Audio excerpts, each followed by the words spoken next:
Hello বন্ধুরা, আজ অনেকদিন পর আবার একটা নিয়ে চলে আসলাম তোমাদের সঙ্গে মিনি ব্লগ। তো দেখো আমার এই মিনি ব্লগটা তোমাদের কীরকম লাগে। তো দেখতেই পাচ্ছ রাস্তা দিয়ে গুটি গুটি পায়ে হেঁটে চলেছি। তো মনে হচ্ছে কিন্তু রাত, কিন্তু জানো তো বন্ধুরা রাত নয়, ঠিক তখন ভোর 4:30।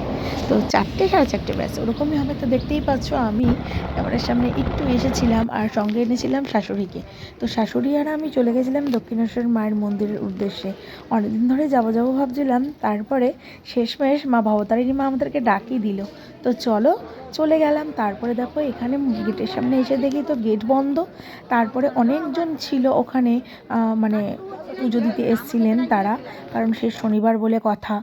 মোটামুটি দাঁড়িয়ে থেকে বেশ ভালোই ভিড় হয়ে গেল। তো সেই ভিড়টাই আমি জাস্ট তুলে ধরেছিলাম তোমাদের সামনে। তো দেখো ভালোভাবে তো ভিডিও করতে পারিনি, তো যতটুকুনি পেরেছি ঠিক ততটুকুনি তুলে ধরার চেষ্টা করেছি। তো দেখছো গিজ গিজ করছে লোকজন, দেখেছো এতটাই ভিড় হয়ে গেছিলো। যখন আমরা গেছিলাম তখন কিন্তু এতটা ভিড় ছিল না।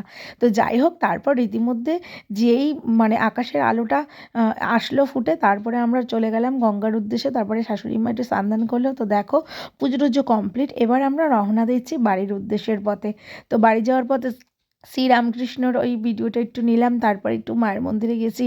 একটু ফটো না তুললেই নয়, যেহেতু মেয়েকে নিয়ে যায়নি, কাউকেই নিয়ে যায়নি। তো আমি আর শাশুড়ি মা ছিলাম, ওখানে একজন ভাই ফটো তুলছিল। সেই ভাই, ছোট্ট ভাইটিকে বললাম আমাদের একটুখানি ফটো তুলে দাও। আর এই ভিডিওটা ছিল হচ্ছে আমার আসার পথের ভিডিও।